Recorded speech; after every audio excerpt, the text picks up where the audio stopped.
Welcome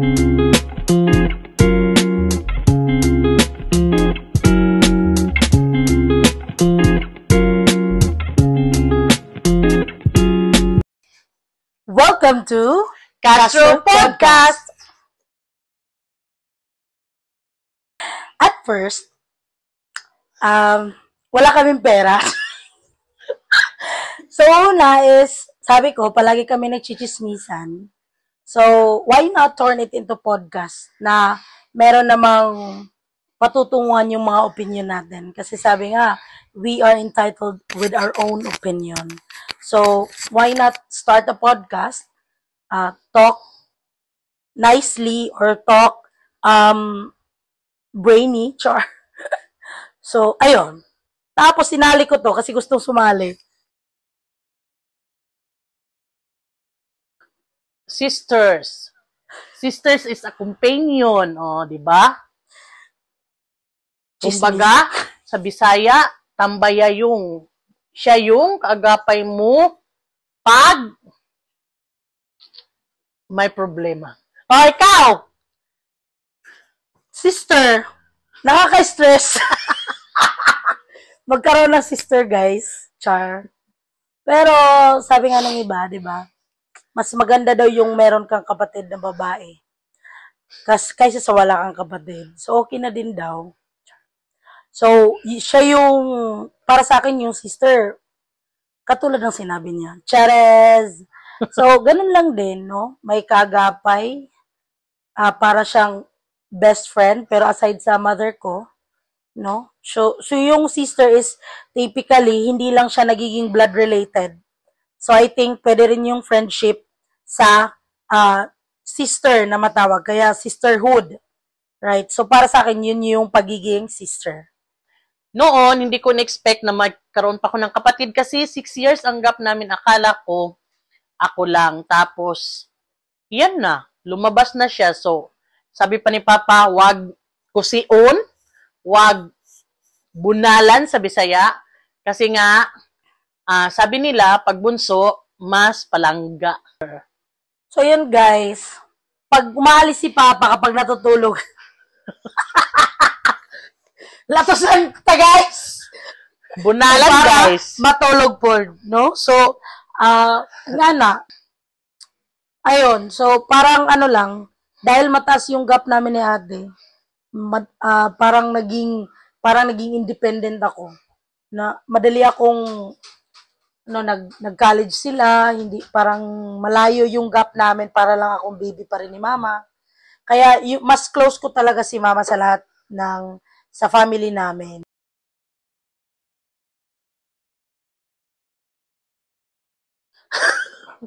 Worst experience. Siguro wala. Sa kanya wala, siguro sa akin, wait lang. Yung hindi mo matatawag siyang worst, pero sometimes you experience difficulty in terms of usually financial talaga eh.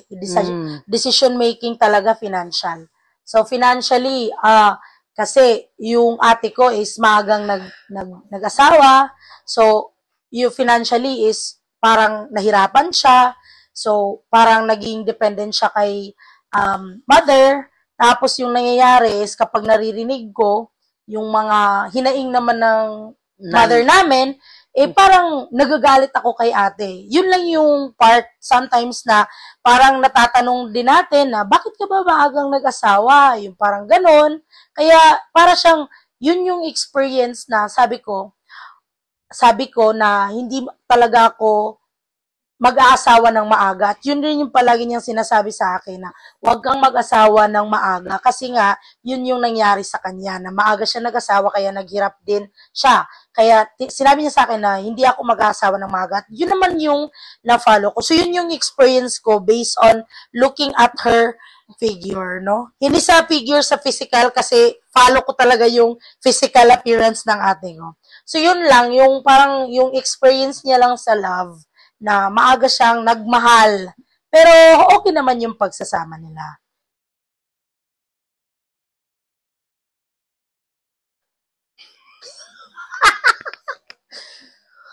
Marami. Number one is Dalafang. So, magkakaroon kami ng mukbang. Mukbang. Soon. Next namin na Okay, vlog. magkakaroon kami ng eating together. Siguro with our family. Ayun. And then, Travel. travel! Kasi yung ate ko, parang late bloomer. Late na siya nag-decide na gusto niyang mag-travel and travel. So, nung gusto na niya mag-travel, gusto niya kasama din kami or mayroon siyang kasama na within the family.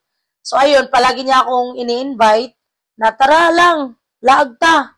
So, last 2 years, pumunta kami ng Baguio. Cebu. Baguio. And then, after a year, Baguio. Baguio, Manila, Tagaytay. Tagaytay. And then, ngayon, wala. Stay put. Stay Baka by next month, Next maka-travel year. na kami. Pero locally lang, yung mga Caraga lang. Okay. Kung ikaw, ate, patatanungin ka, saan mo gustong mag-travel? Ngayong year. So, meron pa tayong Sa August to December. August. August to December to decide where to travel. Vegan, Ilocos. Wow! Gastuhay po dito. Pero guys, malayo, gasto. So, mas okay siguro kung Dahilayan or Cagayan, Bukidnon. Ang ganyan, guys. Ikaw? Same. Gusto ko din pumunta ng El Salvador. Okay, pag sa mga travel natin, ano yung usually na naiisip mo? Ano yung parang experience mo? Ano yung mga experience mo? Ano yung masasabi mo sa travel natin? Masaya. Enjoy. Tapos, paubusan ng pera. Paubusan ng pera. Tapos, within 5 days, Pasalubong pa. 7 days yung namin, book ng ticket. Tapos, within 5 days, wala na kaming pera. 4 to 5 days, wala na. Stay put na lang kami sa bahay. Doon na lang kami at saka hintay na lang namin na meron na kaming flight by the 7th day. So, yun yung nangyayari kapag nagta-travel kami. Kasi kapag nagta-travel kami, we usually, nagbabudget kami talaga dyan sa travel. Tapos, hindi namin namamalayan na napasobra na, naubos na yung budget within the week. Hindi pa kami aalis, wala na kaming travel. Ikaw ate, anong dream mo? Dream to become a nurse. But the dream is a dream. Stay a dream. Stay a dream.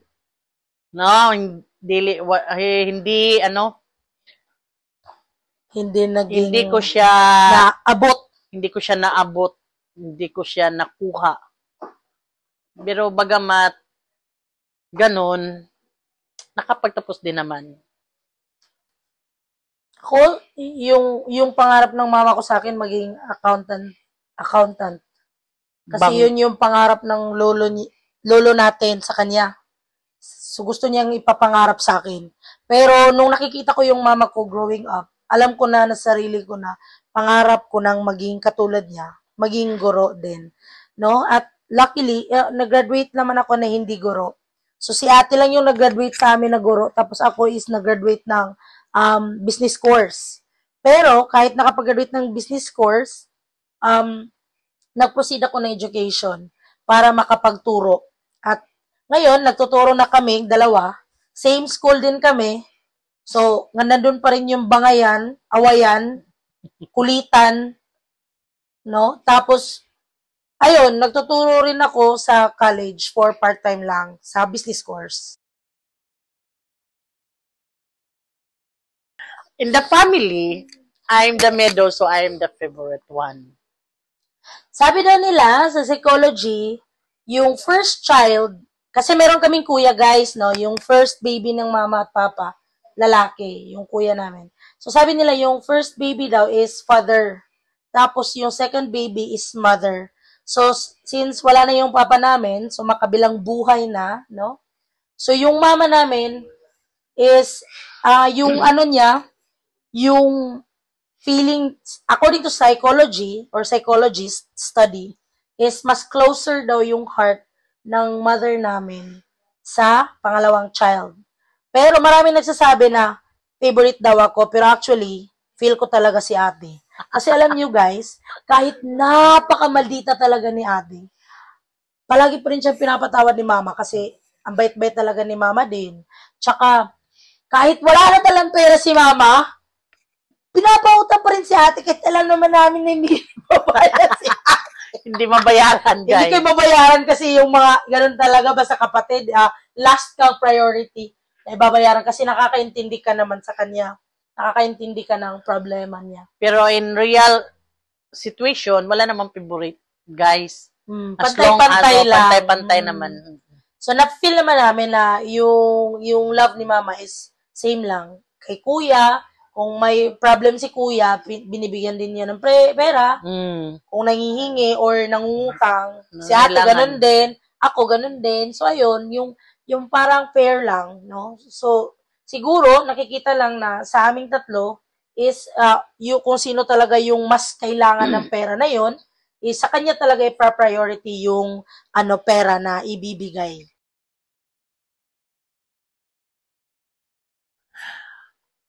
Guys, I am married. Yes, guys, I'm married too. So, malapit na kaming 3 years anniversary this coming July 18. Ako naman is 15 years of marriage. Grabe. With one little or young lady. So, meron na silang one baby and then 15 years of marriage. Kami, wala pa kaming baby. Tapos, 3 years of marriage na.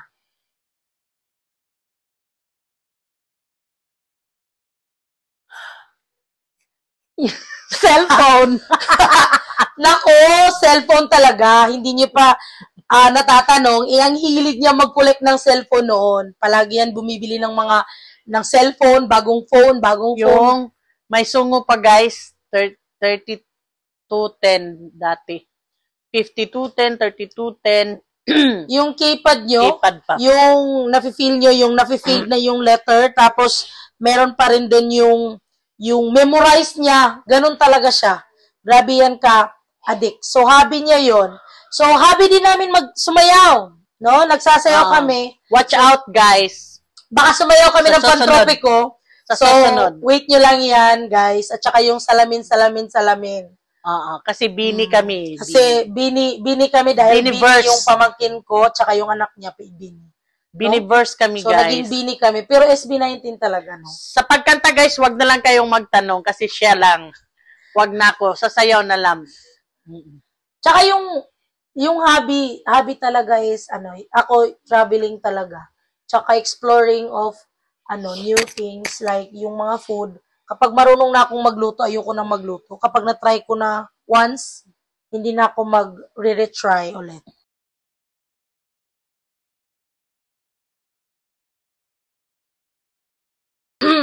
Lowest point in life, guys. Ako kasi siguro hindi pa ako dumating talaga sa point na umabot talaga sa lowest point. Siguro yung yung nagkasakit din ako na I thought talaga na that's the end of my life, no? Na appendicitis 'yon, tapos akala ko talaga na mawawala na talaga ako sa mundo. And doon ko na-realize na kailangan talaga natin to live our life to the fullest, no? So, yun yung lowest point ko in life. So, yung lowest point ko yun. Tapos, syempre, muntik na akong mag-give up noon. Pero, I always look at my dreams, no? To become a teacher. Kasi, hindi pa ako teacher noon. Pangarap ko palang maging guro. Tapos, ayun, di talaga ako nag-give up kasi ang bata-bata pa rin ni mama noon. Ayun. So, si ate, baka meron din siyang lowest point kasi alam ko ang dami-dami niyang lowest point, guys. Guys, yung lowest point noon, mga year 2019, siguro yung nagkaroon ako ng ectopic pregnancy. At the same time, nakapasa ako sa board exam. So, after 10 years, may baby ako pero kinuha din siya ni Lord. Siguro hindi para sa amin yung baby. No?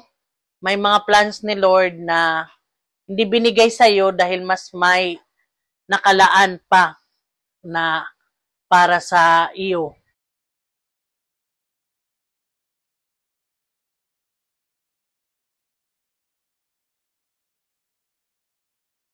Sad kasi walang pera. In happy, Happy kasi buhi mi guys. Kaluoy sa Dios na ginawa paghihapon bisan nagkalisod. Nangahihirapan pero hindi susuko kahit mahirap sa buhay. well, char English. Well, yung nagiging sad talaga tayo. Typically, we Filipino are sad when we lost someone, no? Ang dami-daming nawawala sa mundong ito. That is why, sabi nga, is life is too short. So, last year lang, nawala yung uncle namin. Tapos ngayon, nawala na naman yung another uncle namin. Si Lola, And then, tutang. si Lola din.